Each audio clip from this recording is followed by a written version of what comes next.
Welcome you all and Grab Wisdom channel. Today we will know about Jessica Cox, a female pilot, who fly airplane without her arms, and give a message that without wings also we can fly.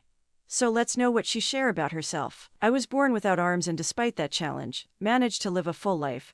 I am able to dress myself, eat by myself, drive a car on my own, engage in sports and martial arts, run my own business, and enjoy a wonderful marriage to my husband, Patrick. I am able to do the necessary activities of daily life and even typing out this blog with just my feet. I can do all things that a two-handed person can, and I guess in the eyes of many, that makes me extraordinary. However, it was not until 2008 that my life story came into the spotlight. In 2008, after 3 years of training, I learned how to fly. I learned how to fly an unmodified airplane with my feet and thus became the world's first ever armless pilot. For me, flying is the greatest form of freedom and independence, but most profound is how it has thrust me into a new role as an advocate. I have become an advocate for something that has become very near and dear to me: global disability rights. Over the last 8 years, I have had the opportunity to use the success of becoming the first armless pilot as a tool to start a conversation about disability. I have found that people are very eager to listen to an armless woman who has flown an airplane with her feet, and I use the opportunity to spotlight how people with disabilities accomplish great things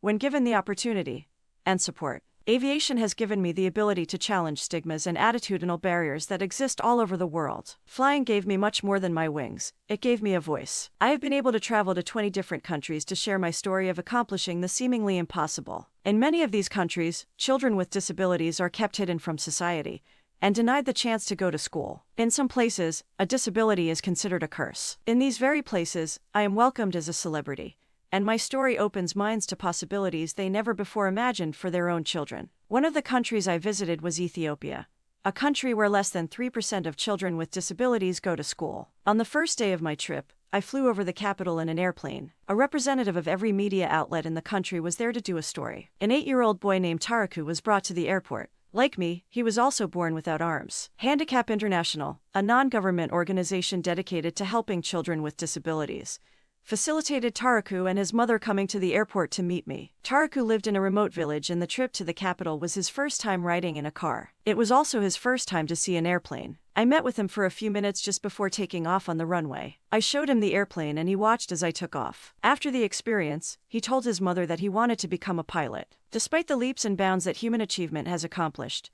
including soaring through the clouds, we still have a lot of work left to empower people with disabilities. Flying seemed impossible until we imagined it in our minds. Let us use aviation as a tool for taking off and break through the mental barriers people have about disability. Around the world, we must partner to improve their opportunities. The United Nations is working on a legislative solution under the Convention on the Rights of Persons with Disabilities. Let's clap for her belief in strong willpower that she overcome her weakness.